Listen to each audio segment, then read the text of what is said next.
Good morning सभी को। अपन medieval history का बीए सेकेंड ईयर मुग़ल काल पढ़ रहे थे और मुग़ल काल के अंदर अपन ने बाबर के बारे में थोड़ा सा जाना था। आज इसके बारे में अपन इसका पूरा वर्णन पढ़ेंगे, यानी पहले पानीपत का युद्ध पढ़ेंगे, फिर खानवा का, फिर चंदेरी का और फिर घाघरा का युद्ध। चारों युद्धों के बारे में अपन पढ़ लेंगे और यहाँ से अगर अपन थोड़ा ढंग से पढ़ लेंगे ना, यानी बाबर के बारे में अगर अपने को थोड़ा सही ढंग से समझ में आ जाएगा तो इसके बाद में धीरे धीरे जो इसके बाद हुमायूं, अकबर, जहांगीर शाह जो भी शासक बने उनके बारे में अपन ढंग से जान लेंगे।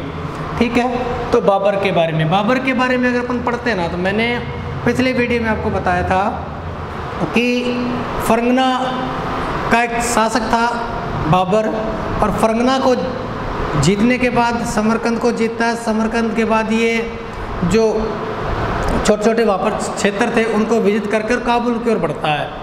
जब ये काबुल को जीत लेता है ना, तब ये क्या होता है, इंटरनली मोटिवेट होता है। देखिए आदमी क्या करता है, जब किसी चीज़ में या किसी चीज़ को प्राप्त करता है तब उसके मन में एक अंदर से वो मोटिवेट होता है कि अगर तू ये कर सकता है तो वो भी कर सकता है। तो बाबर क्या था, 11 वर्ष की उम्र में शासक बना और 11 वर्ष की उम्र में शासक बनने के पश्चात उसने जो उसकी इच्छा थी ना, वो क्षेत्र उसने जीत लिए थे। तब उसके मन में ये हो रहा था कि क्यों ना तो तेरे क्षेत्र को विस्तार भी किया जाए।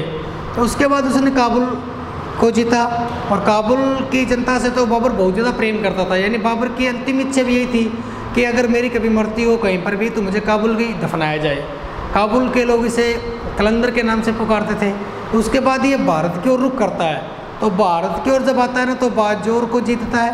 उसके बाद बेरा का युद्ध करता है, यानी बाजोर का युद्ध और बेरा का युद्ध।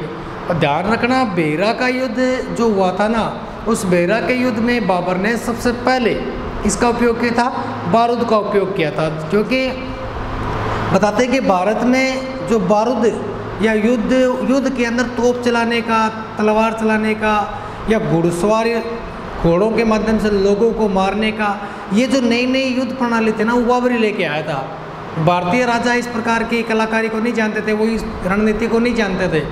और इसी वजह से दिक्कत ये हुई कि लगभग एक लंबे समय तक भारत के ऊपर राज किया था मुग़लों ने। तो दो क्वेश्चन आते हैं यहाँ पे कि बाबर ने भारत के अंदर कौन से युद्ध में बारूद का प्रयोग किया, तब तो आता है पानीपत का युद्ध।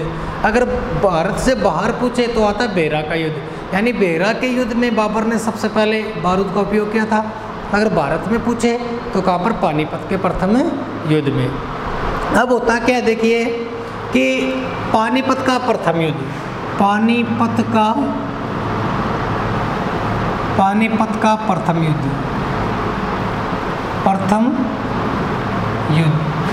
21 अप्रैल 1526। देखिए क्या होगा कि इससे जस्ट पहले, यानी मुग़लों से जस्ट पहले मैंने आपको दिल्ली सल्तनत पढ़ाई थी। और दिल्ली सल्तनत के अंदर मैंने आपको बताया था कि गुलाब वंश, खिलजी वंश, तुगलक वंश, सैयद वंश और लोधी वंश। ठीक है, तो अंतिम शासक कौन था, यानी लोधी वंश आ गया। और लोधी वंश का अंतिम शासक था इब्राहिम लोधी। कौन था? इब्राहिम लोधी। ठीक है, इब्राहिम लोधी। यानी अब लोधी वंश का ख़त्म होगा तभी तो मुग़ल आएंगे ना। ये बात सही, अगर ये लोधी जीत जाता तो भारत में मुग़ल चले जाते, लेकिन अब मुग़ल वंश आएगा। तो अंतिम शासक कौन? इब्राहिम लोधी। और इधर कौन है? बाबर। इधर कौन है? बाबर। तो हुआ क्या कि इब्राहिम लोधी का चाचा दौलत खां लोधी और एक व्यक्ति का नाम था आलम खां लोधी। देखिए क्या था कि इब्राहिम लोधी उस समय दिल्ली का सुल्तान था। अब ये दौलत खां लोधी और आलम खां लोधी ने क्या किया कि बाबर को इनविटेशन भेजा, निमंत्रण भेजा कि आप लोग हमारी जो युद्ध में सहायता करो, और जब आप हमारी सहायता करोगे तो एक को तो दिल्ली का सुल्तान बना देना, दूसरे को आगरा का सुल्तान बना देना, और इसके बदले में हम आपको कुछ चीज़ देखो, सहायता देंगे। ठीक है, कुछ वस्तु देंगे। इसी के निमंत्रण को स्वीकार करके बताते हैं कि बाबर भारत की ओर आगे आता है। फूट पड़ गई ना यहाँ पे, अगर ये नहीं बुलाते तो शायद बाबर भारत नहीं आता। लेकिन इन लोगों ने आपस में, देखिए ये इनके, एक इसका भाई है, एक इसका चाचा है, दोनों बुला रहे हैं कि इब्राहिम लोदी बहुत ही शैतान प्रवृत्ति का राजा है, इसको आप हटा दो, युद्ध में हमारी सहायता करो और एक को आगरा और एक को दिल्ली दे देना, उसके बाद हम आपको कुछ ना कुछ इसके बदले में उपहार देंगे। तो बाबर इस इन्विटेशन को, निमंत्रण को स्वीकार कर लेता है और आ जाता है पानीपत के युद्ध के मैदान में। और पानीपत का जो मैदान है वो हरियाणा के अंदर है। तो 21 अप्रैल 1526 को दोनों के मध्य क्या होता है? युद्ध होता है। क्या होता है? युद्ध। पानीपत के प्रथम युद्ध में बाबर बारूद का प्रयोग करता है। नंबर 2, तोप सजाने की जो पद्धति होती है उस्मानी, उस पद्धति का प्रयोग करता है। उज्बेकों द्वारा जो उसने पद्धति सीखी थी, तोलुगमा पद्धति। कौन सी पद्धति? तोलुगमा पद्धति, यानी ये सेना सजाने का एक तरीका होता है, तोलुगमा पद्धति।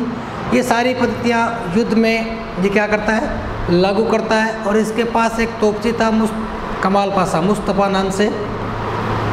तो बताते हैं कि इस युद्ध में, पानीपत के प्रथम युद्ध में, दिल्ली सल्तनत का क्या हो जाता है? खात्मा हो जाता है।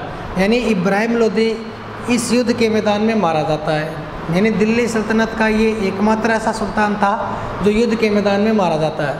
ठीक है, युद्ध के मैदान में ये मारा गया और युद्ध के मैदान में मरने वाला ये दिल्ली सल्तनत का एकमात्र सुल्तान।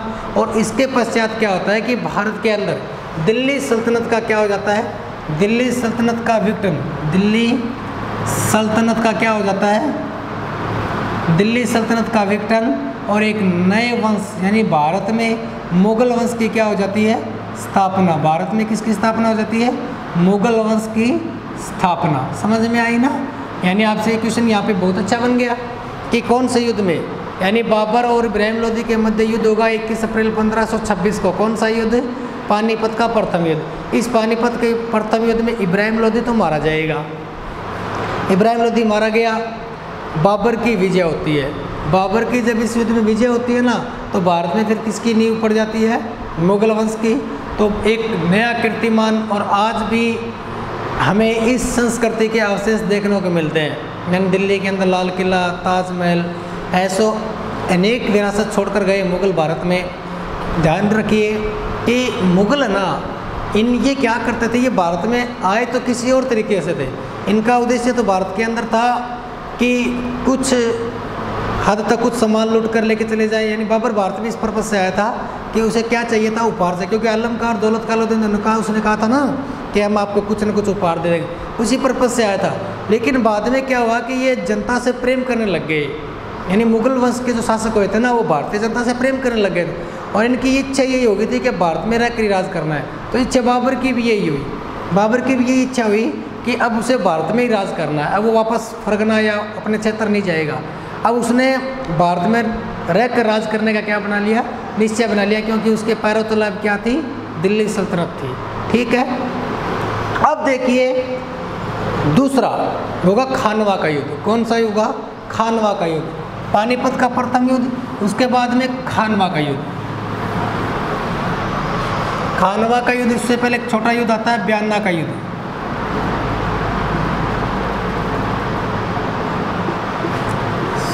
फरवरी 1527 एक आता खानवा का युद्ध।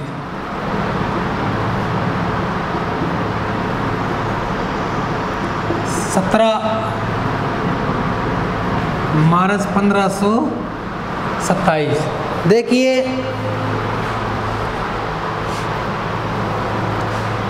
पानीपत का धीरे धीरे समझ लेना। पानीपत का प्रथम युद्ध आपके समझ में आ गया, उसके बाद बयाना का, क्योंकि ये युद्ध में अगर आपको समझाऊंगा ना तब आपके खानवा का युद्ध समझ में आएगा। देखिए एक मेवाड़ का कोई पुरोहित है, उसकी एक संक्षिप्त डायरी है।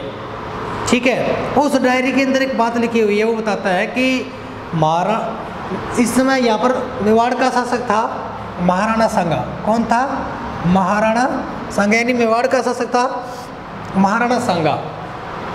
और महाराणा सांगा जो था ना, वो एक वीर प्रतापी राजा था। यानी बहुत ही वीर प्रतापी शक्तिशाली राजा था। उसका अपन जब कभी राजस्थान की हिस्ट्री पढ़ेंगे ना, तब आपको मैं बताऊंगा कि इसे सैनिकों का भग्नावेश कहा जाता है। क्या कहा जाता है? हिंदूपत के नाम से। यानी महाराणा प्रताप को मैं इधर लिख देता हूँ हिंदू पथ सैनिकों का भग्नावेश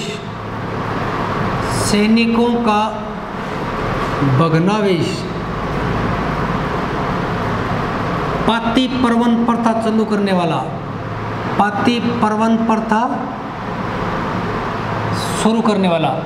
यानी हुआ क्या, हिंदू पथ सैनिकों का भग्नावेश पाती परवन प्रथा, ये तीनों चीज क्या होती है कि बाबर ने मेवाड़ का जो संक्षिप्त इतिहास, एक डायरी है जो किसी पुरोहित के द्वारा लिखी गई है, उस डायरी में एक लाइन लिखी हुई है। वो लाइन क्या है कि जब बाबर भारत आया तो उसका इब्राहिम लोदी के साथ युद्ध होना था। तो ऐसा बताते हैं कि उसने राणा सांगा को लेटर भेजा था, निमंत्रण भेजा था कि पानीपत के प्रथम युद्ध में आप मेरी क्या करना, सहायता करना, और जब आप मेरी सहायता करोगे तो मैं जब युद्ध जीत जाऊंगा तो दिल्ली तो होगी मुगलों की सीमा, दिल्ली किसकी सीमा, मुगलों की सीमा, और आगरा किसकी सीमा होगी, मेवाड़ राज्य की सीमा। इस प्रकार उनकी सीमा तय हुई थी। ठीक है, तो बाबर इस उद्देश्य से आ गया कि उसकी राणा सांगा सहायता कर देगा।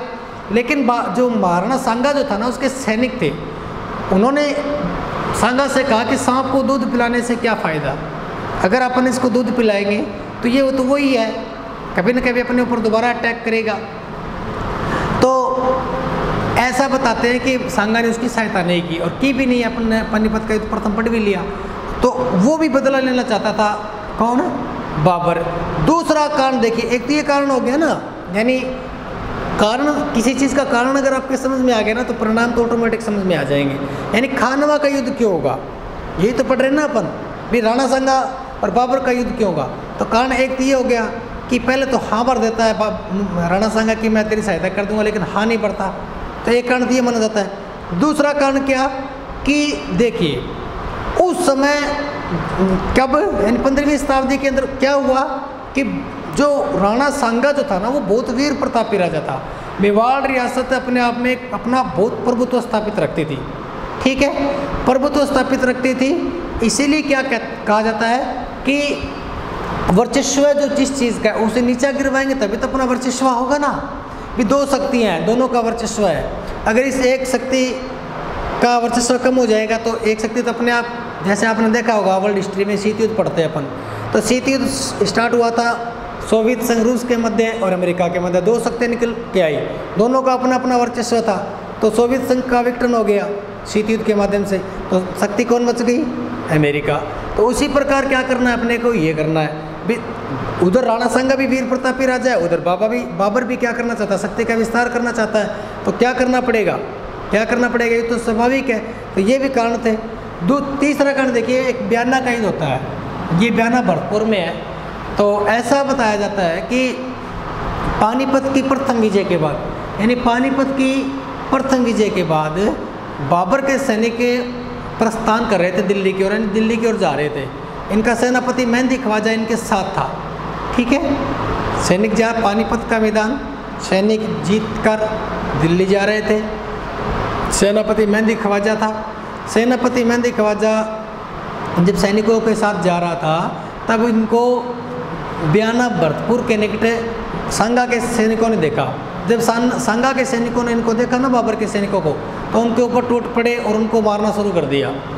जब मारना शुरू कर दिया तो वो क्या होता है कि जो बाबर के सैनिक थे वो डर कर भाग गए। ठीक है, और डर कर भाग कर बाबर को सारी की सारी बात बताई। तब बाबर ने क्या किया कि अगर इस प्रकार की एक्टिविटीज़ करते हैं तो इसको सबक सिखाना ही पड़ेगा। तो बाबर कहता है कि सैनिकों तैयार हो जाओ तैयार साथियों युद्ध करने के लिए, ऐसी बात कहता है क्योंकि उसको तो पहले ये चीज़ थी, बाबर के मन में तो पहले ये चीज़ थी ना कि युद्ध तो करना ही करना है। पहले तो सैनिक तैयार नहीं थे, और जब इस जो बयाना वाला युद्ध देखा ना, बयाना के युद्ध में बताते हैं कि बाबर के सैनिक हार जाते हैं और संगा इस युद्ध में विजय रहता है। तो जब उस बाबर के सैनिकों ने राजपूतों की वीरता देखी ना, तो उन्होंने कहा कि अब हम भारत में 1 मिनट भी नहीं रहेंगे। और रही बात युद्ध करने की, तो वो तो सवाल ही पैदा नहीं होता, और वो भी राजपूतों के साथ। राजपूत है ना, वो युद्ध जीतने के लिए नहीं लड़ते, वो युद्ध में मरने और मारने के लिए लड़ते हैं। ऐसी जब बात कही तो बाबर बेचैन हो गया। उसने कहा कि भाई इस प्रकार से तो मानने वाला है नहीं। उसने कहा कि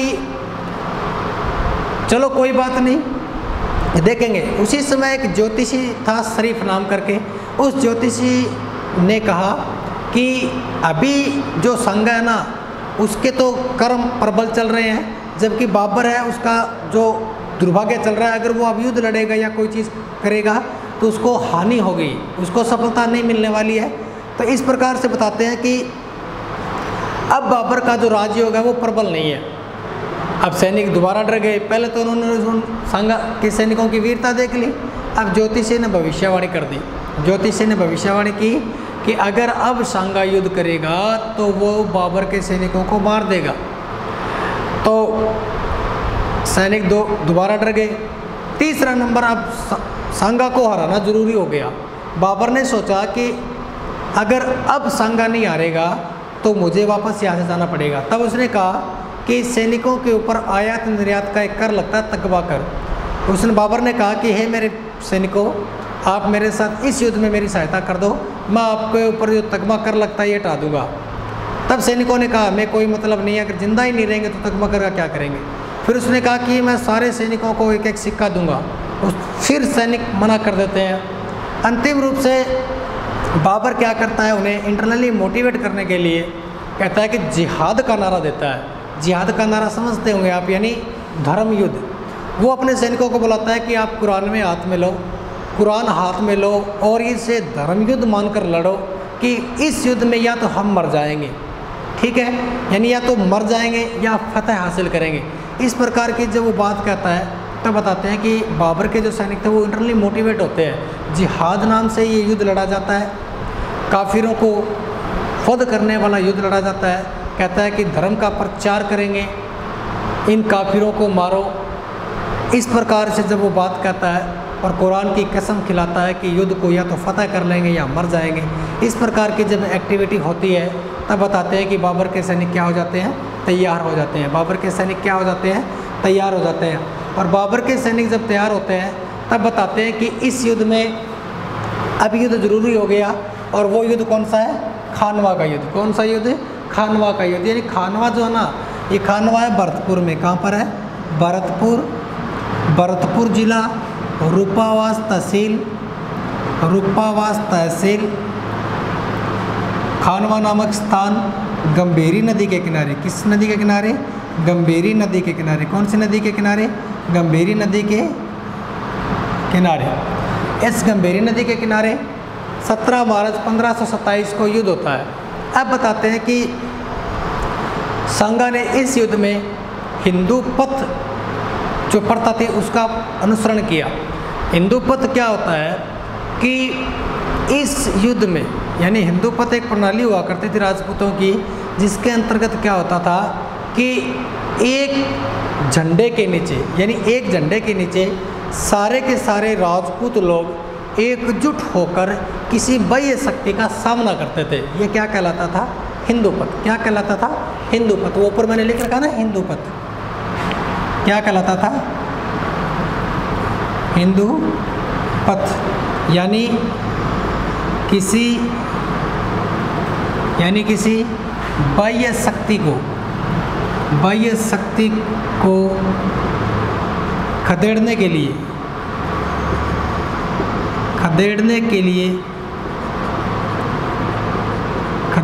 लिए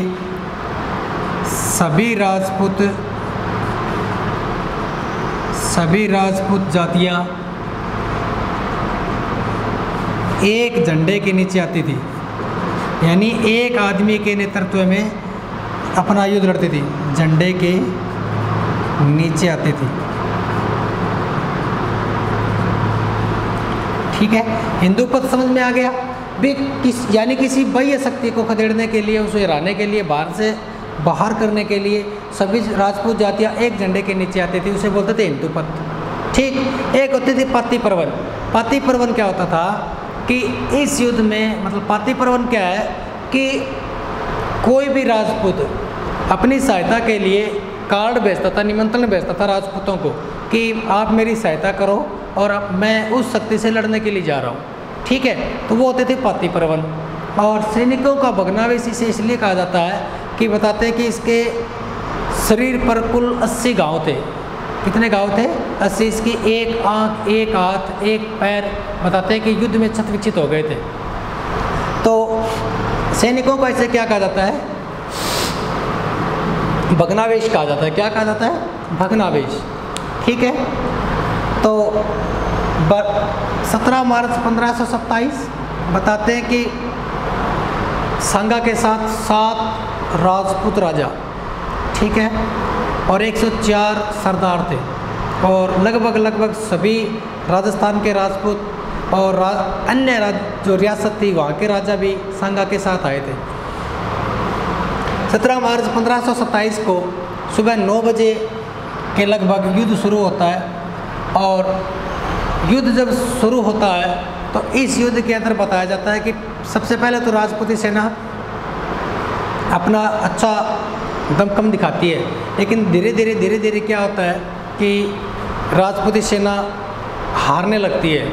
और अंतिम छोर से अगर देखा जाए तो इस युद्ध में बारूद का और का प्रयोग करने के कारण बताते हैं कि राजपूत इस युद्ध में हार जाते हैं। और सबसे मुख्य कारण ये था कि इनका नेतृत्व करता यानी सांगा खुद युद्ध में घायल हो जाता है।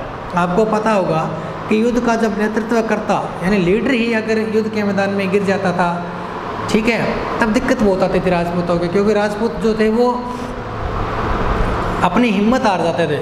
जब तक राजा लड़ रहा है तब तक तो बहुत दमखम से लड़ते थे, लेकिन इस युद्ध में बताते हैं कि सांगा क्षत विक्षित हो जाता है, उसके घाव लग जाते हैं, उसको दिक्कत आती है, वो मैदान में गिर जाता है।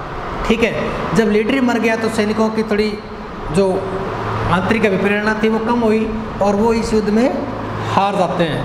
ठीक है। और हारने के बाद बताते हैं कि इस युद्ध में, खानवा के युद्ध में बाबर की विजय होती है और सांगा क्या होता है? हार जाता है। बाद में सांगा की 1528 में मृत्यु हो जाती है। अब बाबर को भारत में रोकने वाली कोई शक्ति नहीं थी। भारत में अब बाबर को रोकने वाली कोई शक्ति विद्यमान वर्तमान में नहीं थी। और बाबर ने इस युद्ध में जब कत्लेआम मचाया था ना, तो बाबर के जीवन का कलंक माना जाता है। ये युद्ध कलंक माना जाता है। तभी तो आपने देखा ना कि मेवाड़ और मुगलों के हमेशा से अच्छे संबंध रहे थे, क्योंकि उसने इसको अपना भाई की तरह माना था। और बाद में हुमायूं कर्मावती को अपनी बहन भी बनाएगा। जब वो बहादुर शाह के समय आक्रमण करेगा तो उसको बुलाएगी भी, हुमायूं को, लेकिन वो आ नहीं पाएगा। तो खानवा का ये जो युद्ध है वो बाबर के जीवन का क्या माना जाता है? कलंक माना जाता है। क्या माना जाता है? कलंक माना जाता है। अब एक तरफ से देखा जाए तो भारत में तकरीबन क्या पड़ गई थी? मुगलों की नींव पड़ गई थी। क्या पड़ गई थी? नींव पड़ गई थी। यानी पानीपत का प्रथम युद्ध इब्राहिम लोदी को हराएगा। बयाना के युद्ध में सांगा की विजय होती है, जबकि खानवा के युद्ध में राणा सांगा हार जाता है, बाबर की विजय होती है। और वास्तविक रूप से अगर देखा जाए तो इस युद्ध में मुगल वंश की स्थापना भारत में एक लंबे समय के लिए हो जाएगी। धीरे धीरे ये सारी की सारी रियासत क्या कर लेगी? मुगलों की अधीनता स्वीकार कर लेगी। अगर वीडियो आपको पसंद आए तो इसे लाइक करना। प्रिय विद्यार्थियों, मौसम अच्छा है, पढ़िए मन लगाकर। कोई दिक्कत हो तो आप कमेंट में बता देना। धन्यवाद।